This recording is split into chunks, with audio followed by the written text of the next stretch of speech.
আইরিন খানের মতন এরকম কোন নারীকে এনে প্রেসিডেন্ট করা উচিত। রাষ্ট্রপতির কিন্তু আরো 2 বছর মেয়াদ ছিল এবং উনি যে অসুস্থ হুট করে হয়েছেন এটা আমরা জানি যে উনি আগে থেকে অসুস্থ, উনি লন্ডনে গিয়েছিলেন চিকিৎসার জন্য। এই হুট করে তার এখন মনে হলো কেন যে তাকে রিজাইন করতে হবে? কোনো পেছনে কি কোনো কারণ আছে? জি, আপনাকে ধন্যবাদ জানাচ্ছি এবং আমার 2 সম্মানিত সহ আলোচক, প্রিয় মানুষ এবং যারা শুনছেন সবার জন্য শুভেচ্ছা রইল। অসুস্থতা তো ক্রনিক ডিজিজ একটা এই বয়সে সবারই থাকে, অনেকেরই থাকে। তার মধ্যে সেটা আবার অ্যাকিউট এক্সাজারেশন বলি আমরা, যে হঠাৎ করে ক্রনিকটা আবার অ্যাকিউট হয়ে যায়, এরকম বেড়ে যেতে পারে। সুতরাং এটা উনি জানেন আর ওনার চিকিৎসক জানে আর আল্লাহ জানেন যে আসলেই ওনার বেড়েছে কিনা।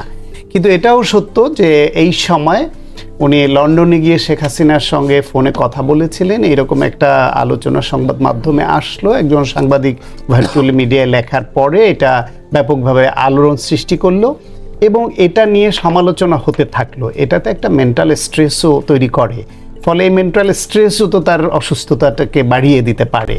অথবা তিনি ফিল করেছেন যে এই অবস্থায় তার এটাকে আর এই সমালোচনাটা দীর্ঘায়িত হতে দেয়া উচিত হবে না, কিংবা সরকারের তরফ থেকেও আগে জুলাই গণঅভ্যুত্থান পরবর্তী সময়ে সাংবিধানিক ধারাবাহিকতা রক্ষা, সাংবিধানিক সংকট যাতে আরও ঘনীভূত না হয়, সেখান থেকে কিছুটা হলো রেহাই পাবার জন্য ওনাকে বিশেষ পরিস্থিতিতে মেনে নিতে হয়েছিল। এবং এই মেনে নেওয়ার মধ্যে এই সময়টুকুতে অন্তত তিনি গণঅভ্যুত্থানের পক্ষের শক্তির কারো ইচ্ছার বিরুদ্ধে, কোনো শক্তির বিরুদ্ধে গাদ্দারিটা করেন নাই। গাদ্দারি শব্দটাই বললাম, গাদ্দারিটা করেন নাই, যেটা আগে তিনি করতেন। রাষ্ট্রপতি হওয়ার আগে কিংবা হওয়ার পরেও তার অনেক বক্তৃতায় গাদ্দারি মনোভাব ছিল, এই সময়টাই করেন নাই। ফলে এই সময়টুকুর জন্য বাংলাদেশের সাংবিধানিক ধারাবাহিকতা রক্ষা করে দেশকে এগিয়ে নেওয়ার জন্য এবং আরও নতুন সংকট তৈরি হওয়ার হাত থেকে রক্ষা করতে সহায়তার জন্য তাকে আমরা ধন্যবাদ জানাই। কিন্তু এখন এই পরিস্থিতি যখন হলো যে তিনি শেখ হাসিনার সঙ্গে কথা বলেছেন, সেটা সত্য মিথ্যা যাই হোক, এটা আলোচনায় আসার পরে তার উপর বাড়তি একটা চাপ প্রয়োগ করে চাপ তৈরি করেছে। তিনি কিন্তু ডিনাই করছেন, উনি বলছেন যে আমাকে কথা বলার জন্য লন্ডনে কেন যেতে হবে? দিল্লি, ঢাকা থেকে দিল্লি তো ঢাকায় বসেই কথা বলা। না, ঢাকায় বসে বলা তো সহজ না, কারণ তার দেয়ালে দেয়ালে অন্যের কান পাতা, এটা উনি বুঝেন আর না বুঝেন এটা সত্য, চাইলেই তিনি পারতেন না। আর সেই জন্যই আমি বলেছি এটা তার মানে কি এর ভেতরে কোনো কনস্পিরেসি থিওরি আছে? থাকতে পারে। এটা সত্য বা মিথ্যা সেটা জানি না, সত্য মিথ্যা যাই হোক, যেহেতু এমন একটা আলোচনা উঠেছে, এটা তার জন্য বাড়তি চাপ তৈরি করেছে। পাশাপাশি তার প্রতি সরকার বা বিভিন্ন রাজনৈতিক শক্তি যারা তাকে এত কিছুর পরও মেনে নিয়েছিল গণঅভ্যুত্থান পরবর্তী সময়ে, তাদের আস্থার সংকটটাকে বাড়িয়েছে। ফলে এই 2-4 মিলে তাকে সময় চলে যাওয়া ছাড়া উপায় ছিল না। এখন সেটা অসুস্থতা বাড়ার জন্য হোক বা না বাড়ার জন্যই হোক। এইবার আসেন যে তার বিচার বা বিভিন্ন বিষয় নিয়ে যে প্রশ্ন তোলা হয়েছে এবং সেইখানে সাংবিধানিক একটা দোহাই তিনি সামনে এনেছেন।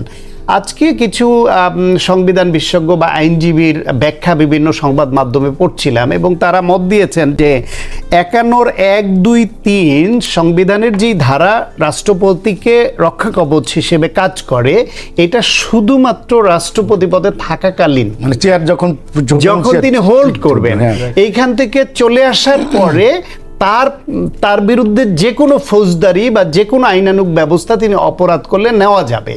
এখন তার এখানে পর্ব তো 3টা। একটা পর্ব হচ্ছে তিনি রাষ্ট্রপতি হওয়ার আগে একজন অখ্যাত দুদকের এক উকিল, এক চুপ্পু, শাহাবুদ্দিন নামটা তখন আমরা জানতাম না, কিন্তু আমরা চুপ্পু নামেই জানতাম। একজন চুপ্পু আছে, ঠাট্টা মশকরা করতাম যখন খালেদা জিয়ার বিরুদ্ধে ওই বিভিন্ন বিষয়ে মন গড়া অভিযোগ নিয়ে দাঁড়াতেন। তখন কমিশনার ছিলেন দুদকের। সেই অবস্থায় তার বিরুদ্ধে দুর্নীতির অভিযোগ ছিল, আওয়ামী লীগ সরকারের সময় তার বিরুদ্ধে দুর্নীতির অভিযোগ ছিল। সেই লোকটি শেখ হাসিনার মন জয় করা কি এত সহজ? তাহলে তিনি শেখ হাসিনার মন পেলেন কি করে? নিশ্চয়ই এমন কিছু করেছিলেন, এমন কোনো অনৈতিক পথ তিনি অবলম্বন করেছেন যা দ্বারা শেখ হাসিনার মন জয় করেছেন। শুধুমাত্র শেখ হাসিনার মন জয় করে রাষ্ট্রপতি হবার জন্য কি কি করতে হয়েছে, ওইটার উদ্ঘাটন হলেই আমার ধারণা তাকে বিচারের আওতায় আনা কেউ ঠেকাতে পারবে না। দ্বিতীয় পর্ব যেটা, সেটা হলো তিনি রাষ্ট্রপতি হলেন, হওয়ার পরে ওই ফ্যাসিবাদের সময়ে এই যে ২৪-এর নির্বাচন এবং তার পরবর্তী এই বিভিন্ন সময়ে তার যে বক্তব্য, তার যে কথা কাজ, সেটা একটু ঔদ্ধত্যপূর্ণ ছিল। এবং বেগম খালেদা জিয়ার প্রতি তিনি আইনজীবী থাকতে দুদকের প্রতিনিধি হিসেবে যে অন্যায়টা করেছিলেন, তিনি রাষ্ট্রপতি হওয়ার পরও তার বক্তব্য, কথা বা অন্যদের দ্বারা যে খালেদা জিয়ার উপর যে অন্যায়টা হচ্ছিল, তাতে তিনি কোনো রহম করেন নাই, তার কোনো কথায় আমরা কোনো রহম পাই নাই। সুতরাং এইটা দ্বিতীয় পর্ব। তৃতীয় পর্ব হচ্ছে তিনি রাষ্ট্রপতি হওয়ার পর এই জুলাই গোল্ডেন অভ্যুত্থান পরবর্তী সময়ে একদিকে আমাদের গণঅভ্যুত্থানের পক্ষের শক্তির সঙ্গে তিনি ম্যাচ করে গিয়ে সাংবিধানিক ধারাবাহিকতা রক্ষায় সহযোগিতা করেছে, এটা আমাদের জন্য যেমন ভালো, এর মাধ্যমে তার নিয়োগদাতা যাদের মাধ্যমে অন্যায় প্রক্রিয়ায় অন্যায়ভাবে মন জয় করে তিনি নিয়োগ পেয়েছেন, তাদের সঙ্গে তিনি অবিশ্বাসী আচরণ করেছেন। ফলে তিনি আপাদমস্তক একজন অবিশ্বাসী মানুষ। He is not a trustworthy person.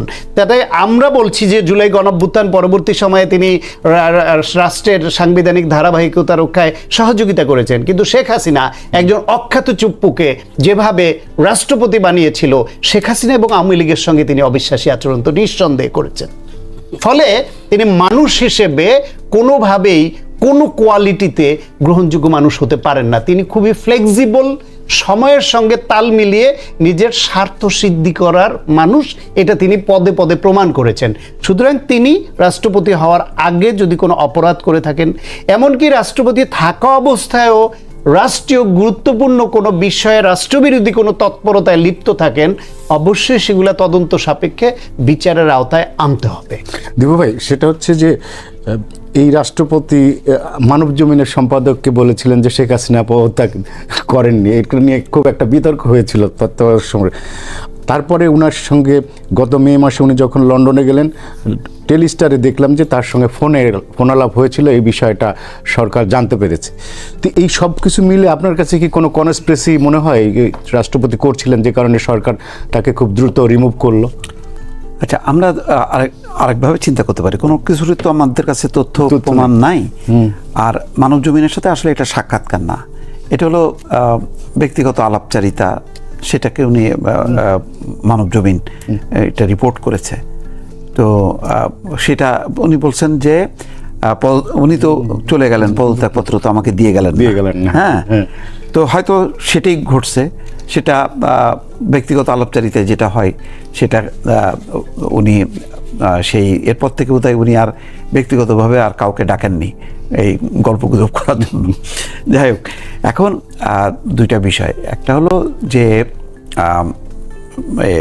প্রশ্নটা কি ছিল? প্রশ্নটা ছিল যে এর ভিতরে কোনো রকম ষড়যন্ত্র আপনি খুঁজে পান কিনা? ষড়যন্ত্র পাই কিনা, যেহেতু তথ্য প্রমাণ নাই। এখানে বিএনপি শুরু থেকে একটা জিনিস এস্টাবলিশ করার চেষ্টা করছে, সেটা হচ্ছে যে রাষ্ট্রপতি এটা ব্যক্তি না, এটা প্রতিষ্ঠান। হ্যাঁ, প্রতিষ্ঠান হিসাবে মানে এখন এই কাঠামোতে আমরা রাষ্ট্রপতি, যেমন ধরেন মির্জা ফখরুল ইসলাম আলমগীর যদি রাষ্ট্রপতি হন, বিএনপির সময় ব্যাপক মানে ভুল হচ্ছে সরকারের, উনি কি বিবেকের তাড়নে উনি স্টেটমেন্ট দিতে পারবেন, বক্তব্য দিতে পারবেন? পারবেন না।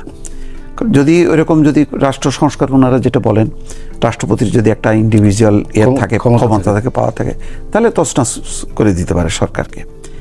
আমাদের এখানেও পারে, সেটা একদম এক্সট্রিম পর্যায়ে যদি একটা গণঅভ্যুত্থান বা সামরিক অভ্যুত্থান হয়, এরকম একটা ক্রাইসিস যেটা হইল সেটা। এখানে এখন যদি বিএনপির কথা ধরি আমরা, উনি ব্যক্তি না, প্রতিষ্ঠান। সেই প্রতিষ্ঠানগতভাবে যেটা শান্ত ভাই বলছেন, প্রতিষ্ঠানগতভাবে কি কি করছে, তখন তো তিনি আর মানুষই না, ব্যক্তি না, শুধু প্রতিষ্ঠান ওয়ার্ক করতেছে। মানে প্রধানমন্ত্রীর পক্ষে একটা, আজকে তো একজন খুব ভালো, আমার এটা ভালো লাগছে যে আসলে এই রাষ্ট্রপতি পদ, এই বঙ্গভবন, এই পুরো কাঠামোটা আসলে দরকার আছে কিনা, মানে এখন এই কাঠামোর মধ্যে দরকারই নেই। বরং আমার মনে হয় যে প্রধানমন্ত্রী এখন ওই তার মানে বাসভবন এবং অফিস এটা বঙ্গভবনে নিয়ে এই পদটাই বিলুপ্ত করে দিলে কোনো প্রেসিডেন্সিয়ালও দরকার নেই, মানে এই পদটারই দরকার নেই। বরং আমরা যেমন দেখি যে রাষ্ট্রপতি নাই, এটা তো যেমন নেপালে তো আমরা তো সরকার দেখি, কিন্তু নেপালে কিন্তু আরেকটা জিনিস আছে, রাজা আছে কিন্তু।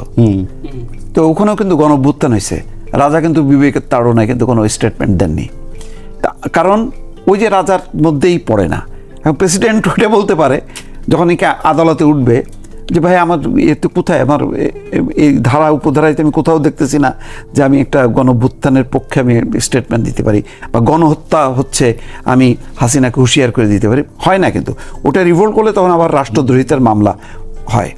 তেমন এই গভর্নমেন্টের আমলেও যদি কোনো অনিয়মে ক্ষুব্ধ হয়ে রাষ্ট্রপতি বলে, ওটা কিন্তু সরাসরি রাষ্ট্রদ্রোহিতা হবে। আমরা একটু এদিক সেদিক দেখেছিলাম বদরুদ্দোজা চৌধুরীর সে কবর জিয়ারত শেখ মুজিবুর রহমান, সেটা কিন্তু ওই হিসাবেই ধরায় তাকে চলে যেতে হয়েছে। ফলে আমরা দেখছি তো যে এই কাঠামোতে রাষ্ট্রপতি একটু এদিক সেদিক করলেই কিন্তু তার খবর হয়ে যায়।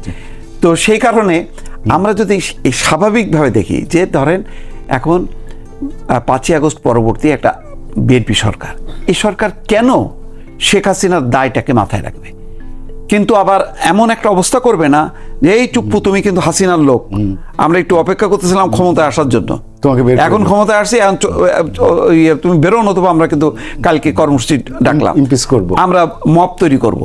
সেটা না করে আমরা যদি দেখি যে একটা সময় গ্যাপ গেল শান্তিপূর্ণভাবে সেটা ক্ষমতা হস্তান্তর। এবং আজকে ধন্যবাদ স্পিকার কেন ধন্যবাদ দিচ্ছেন, বলছে ফ্যাসিস্ট আমলে নির্বাচিত হলেও তিনি এই পরবর্তী কার্যক্রমকে সমর্থন করছে। এটা খুব সিগনিফিকেন্ট। তার মানে ওই যে ওইটাই যে রাষ্ট্রপতি চুপ্পু আর ইয়ে না, এখন তিনি মানুষ, কিন্তু যতক্ষণ তিনি রাষ্ট্রপতি ছিলেন তখন ওইটা প্রতিষ্ঠান। আমার ধারণা ওই বিবেচনাটাই বিএনপি নিয়েছে।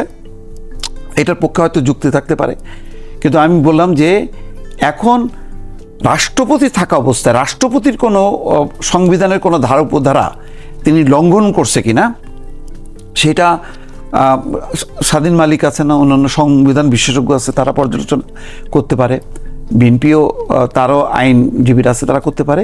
কিন্তু তার পূর্ববর্তী যেই সমস্তগুলি আমরাও জানি সেইগুলো নিয়ে তদন্ত হইতে পারে, এতে তো সমস্যা নেই। কিন্তু যতক্ষণ তিনি রাষ্ট্রপতিকে বিএনপি এতদিন তাদেরকে যেটা বলছে, বারবার বলার চেষ্টা করছে যে সর্বোচ্চ প্রতিষ্ঠান, এটাকে যদি এখন করা হয়, ক্র্যাকডাউন হয় এখানে, তাহলে একটা সাংবিধানিক সংকট হবে। এখানে যেহেতু এই সংবিধানের আওতায় এই রাষ্ট্রপতির হাতেই এত শপথ টপথ সবই নিয়েছে। আমির খসরু মোহাম্মদ চৌধুরী, আমি ক্লিপটা দেখছিলাম, নাহিদ ইসলামকে লক্ষ্য করে বলছেন যে ওনারা শপথ নিয়েছেন, শপথ নেওয়ার পরে আজকে উনি বিরোধী দল এখন বলতেছেন যে মানি না, তখন মানলেন এখন মানছেন না। তো তখন কি বুঝে উঠতে পারে নাই, সেই কারণে তড়িঘড়ি করে শপথ হয়েছে।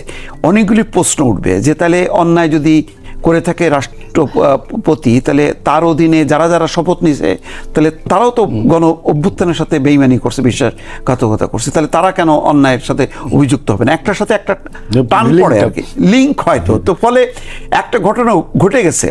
এখন আপনি কি মূল ইস্যুটা হবে কি নতুন রাষ্ট্রপতি নাকি পুরনো রাষ্ট্রপতিকে শুলে চড়ানো?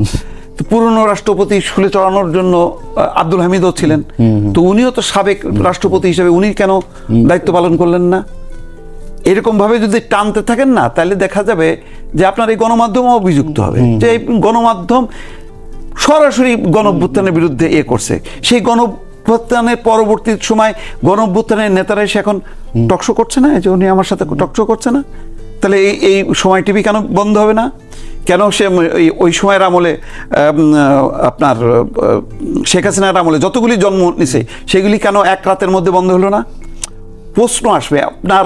যদি বলেন এটা নৈতিকভাবে যদি প্রশ্নগুলি তোলেন যে রাষ্ট্রপতি নৈতিক হিসাবে নৈতিক দায়বদ্ধতার থেকে তো উচিত ছিল রিভোল্ট করা, তাহলে সেই সময় গণমাধ্যমগুলি যেগুলি রিভোল্ট করেনি তাহলে এইগুলিও ব্যান্ড করে দেওয়া হোক। রাষ্ট্রপতিও যেহেতু নৈতিকভাবে অপরাধ করছে তাকেও শুলে চড়ানো হোক।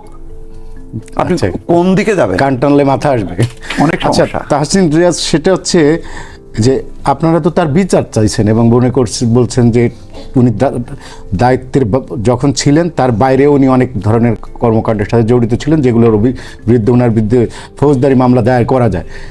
তো আপনারা কি আইনের পথে হাঁটবেন যদি সরকার কোনো পদক্ষেপ না নেয়? এটা সময় সাপেক্ষ বিষয়, আমরা লেটস ওয়েট।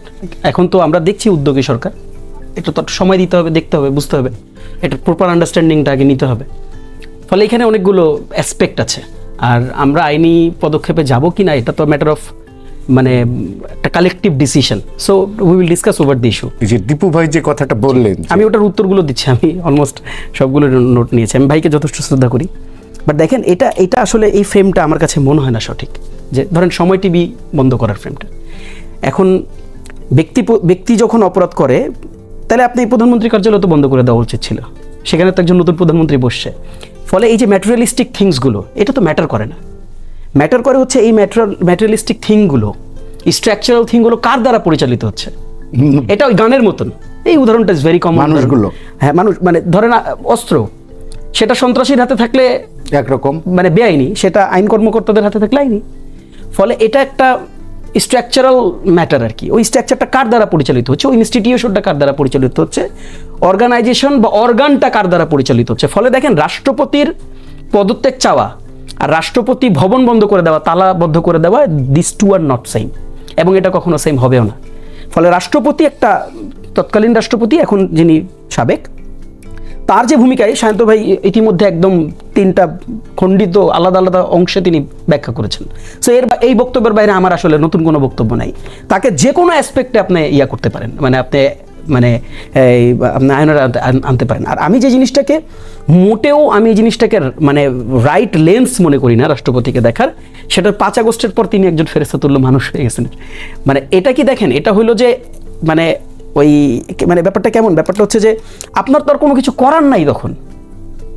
ফলে 5 আগস্টের পরে একজন রাষ্ট্রপতি তিনি কি বা করতে পারতেন, ব্যাপারটা এরকম না যে তিনি আসলে অনেক নামাজ কালাম পড়ে, তাহাজ্জুদ পড়ে, তওবা তাহলিল করে তারপর তিনি বলছেন যে আমি আলহামদুলিল্লাহ গণঅভ্যুত্থানকে সহযোগিতা করলাম, সমর্থন। It's not that, it's about what, যে এর বাহিরে তার আসলে কোনো কিছু করার সুযোগই ছিল না। তো তাহলে তাকে নিয়ে আপনাদের মাথা ব্যথা কেন? না, এগেইন রং থিং। দেখেন, তাহলে তাকে নিয়ে মাথা ব্যথাটা থাকবে না কেন? দুই জিনিস ভাই। একটা হচ্ছে তার কন্টিনিউশন, সেটা হচ্ছে যে ধরেন এখন রাষ্ট্রপতি একটা কমপ্লিট একটা বেফাস জিনিস, তখন যেটা ফ্যাক্ট হচ্ছে যে তখন ডিসিশন মেকিং কে করতেছে, 5 আগস্টের পরে ডিসিশন মেকিং করতেছে পলিটিক্যাল পার্টিগুলো। এবং সায়ন্ত ভাই এই কথাটাও বলছেন, আমি এগেইন ইকো করি, সেটা হচ্ছে যে তিনি পলিটিক্যাল পার্টিগুলোর ইন্টারিমটা একটা reflection of the all political parties. আপনি যতই ডিনাই করেন, এখন নতুন রাজনীতির যতই গল্প বলেন, আমরা অর্থমন্ত্রী মির্জা ফখরুল ইসলাম সাহেবের সাথে আমরা লম্বা সময় আড্ডা দিতে দেখছি, তার বন্ধু মানুষ।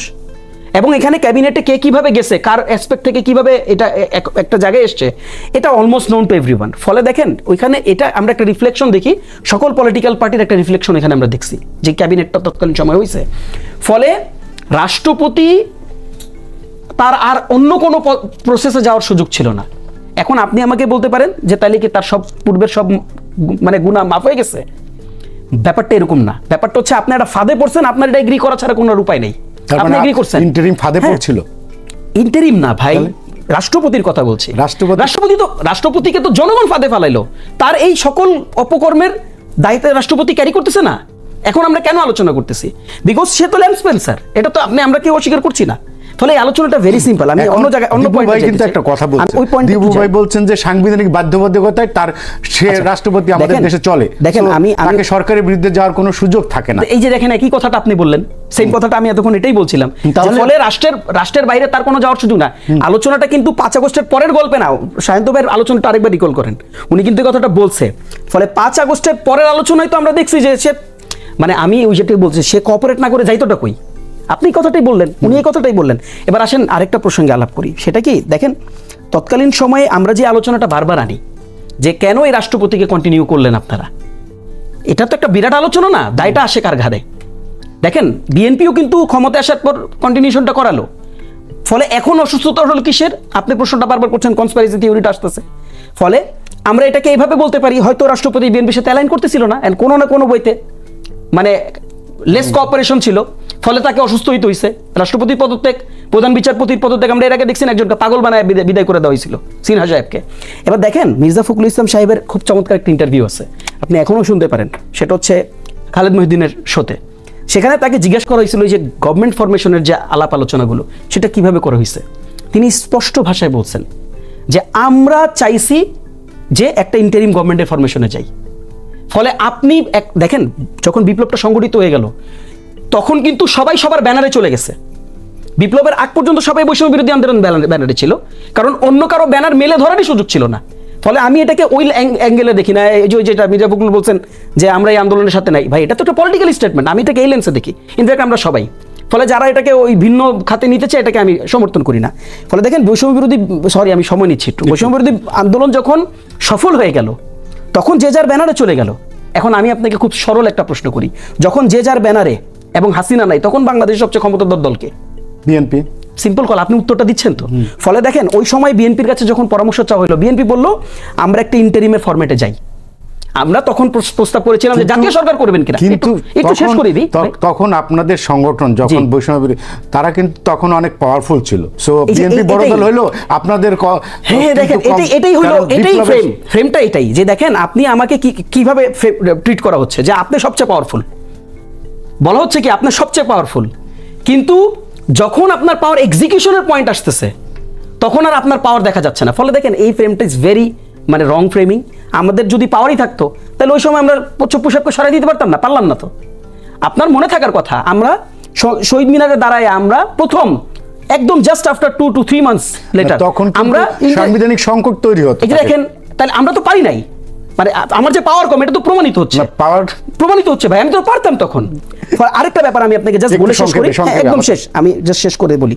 দেখেন আরেকটা গুরুত্বপূর্ণ বিষয় যেটা আমাদেরকে মাথায় রাখতে হবে সেটা হচ্ছে যে পরবর্তী সমস্যাগুলোর, পরবর্তী কার্যক্রমগুলোর জন্য আপনি যদি রাষ্ট্রপতির প্রতি থ্যাঙ্কফুল হন তাহলে আপনি ইন আ ওয়ে একটা মানে জড় বস্তুকে আপনি একটা মানে ঐশ্বরিক রূপ দিতে চাইতেছেন। কথাটা খেয়াল করি আমরা। ফলে দেখেন এই ধরনের এই ন্যারেশনগুলো আসলে আমার কাছে মনে হয় না যে খুব একটা সাপোর্টিভ ন্যারেশন হবে, এটা বুমেরাং হবে। ফলে দেখেন বিএনপির প্রতি তো আমরা এটার জন্য আমরা থ্যাঙ্কফুল, আমরা এই জন্য স্পষ্ট দাবি তুলেছি যে উনার একদম পুরো প্রক্রিয়ার তদন্ত হওয়া উচিত, এবং সেই তদন্ত আপনি দেখেন না, তদন্তটা হোক না, দেখেন সে জেলে যাইতে পারে কি না পারে, ওই তদন্তই তাকে জেলের দিকে নিয়ে যাবে। That's it. শান্ত সাকত, সেটা হচ্ছে যে এবি পার্টির সভাপতি ও সাধারণ সম্পাদক বলছেন যে হাসিনাতকে সরাতে লাগছিল আমাদের 36 দিন, রাষ্ট্রপতিকে সরাতে বিএনপির লেগেছে 158 দিন। মানে এটাকে উনি কি, ওরা ওই দলটা এবি পার্টি কি বোঝাতে চাইছে, আপনি কি কিছু বুঝতে পারেন? অপ্রয়োজনীয়, অন্তঃসার শূন্য, ইম্যাচিউর পলিটিক্যাল স্টেটমেন্ট। এর বাইরে আমি আর কিছু বলতে চাই না। বরং বিএনপি সরাতে চাইলে যে কোনো সময় সরাতে পারতো, বিএনপি সরাতে চায় নাই। কারণ হচ্ছে সাংবিধানিকভাবে এই ইন্টারিমের সময় সে যেই সহযোগিতামূলক আচরণ করেছে ধারাবাহিকতা রক্ষার জন্য, সেই জন্য বিএনপি রাষ্ট্রপতির যে প্রতিষ্ঠানটা, যেটা দীপু বললেন, প্রতিষ্ঠানটাকে অপমান করতে চায়নি।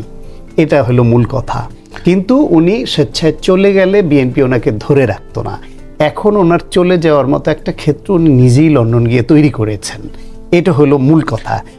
আমি একটু এই বিষয়টা আরেকটু খুব কনসাইজ করে বলতে চাই, যেটা দীপু বললেন যে ওনার রিভোল্ট করার তো অধিকারই ছিল না। আসলে উনি রিভোল্ট করেন নাই বলে যে ওনার বিচার করতে হবে, এটাও আমি মনে করি না। ওই পদে থেকে রিভোল্ট করতেই হবে এমনও না। ওনার সাংবিধানিকভাবে রাষ্ট্রপতি হিসেবে ক্রাইসিসের সময় যা যা দায়িত্ব পালন করবার কথা উনি তা করেছেন, এই ব্যাপারে কোনো দ্বিমত আমার নাই।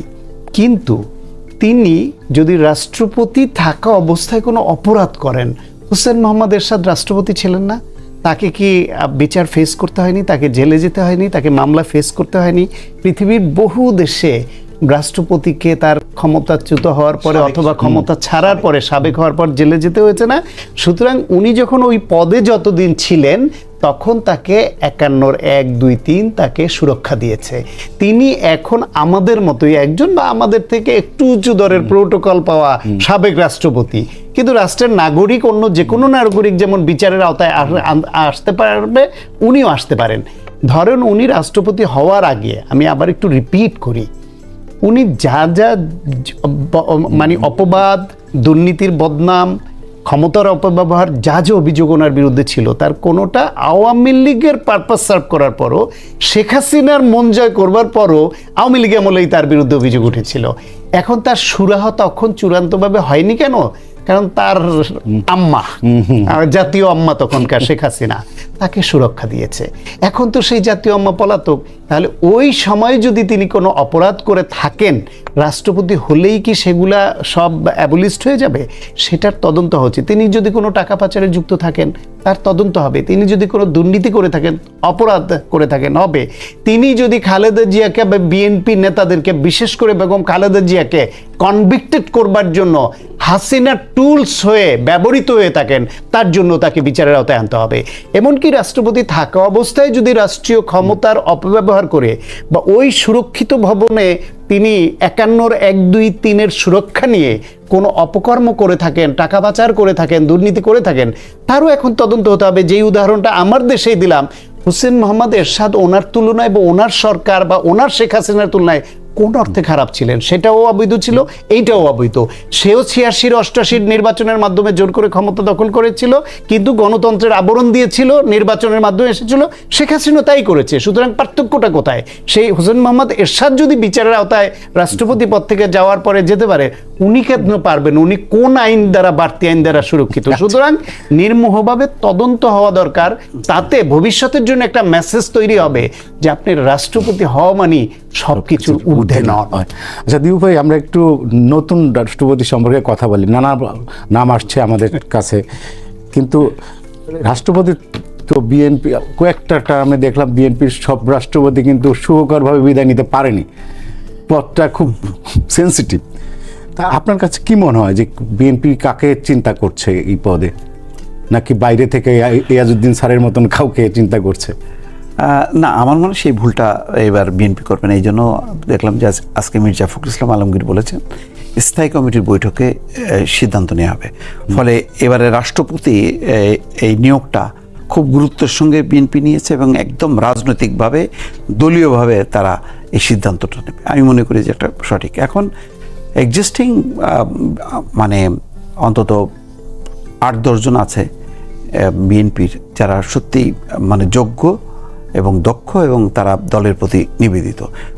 মানে অনেক অপশন, মানে দলের ভেতরে বা দলের বাইরেও। যেমন কিছুদিন আগে একজন এক নারীকে আইরিন খানকে বরং জাতিসংঘে সেখানে না দিয়ে যদি রাষ্ট্রপতি হিসাবে তাকে নিয়ে আসা হতো, এটা একটা ভালো, মানে নারীদের ক্ষমতায়নের ক্ষেত্রে এখন তো সবচেয়ে ঝুঁকিতে তারা, তো সেটার জন্য একটা ভালো একটা রাজনৈতিক জবাব দেওয়া যেত আর কি। তো এটা হলো আমার ব্যক্তিগত পছন্দ। তবে আমি মনে করি যে বিএনপি একেবারে তার দলের বাইরে আর কোনোভাবেই এই সুশীল মুশীল এই সমস্তগুলির ভিতরেই যাওয়া উচিত না। কারণ এই চেহারাটা আমরা গত 18 মাসে এটা এত বেশি তিক্ততা যে এখন আর ওই সুশীল টুশীলের প্রতি সত্যি কথা বলতে কি আমার একেবারে বিশ্বাস উঠে গেছে।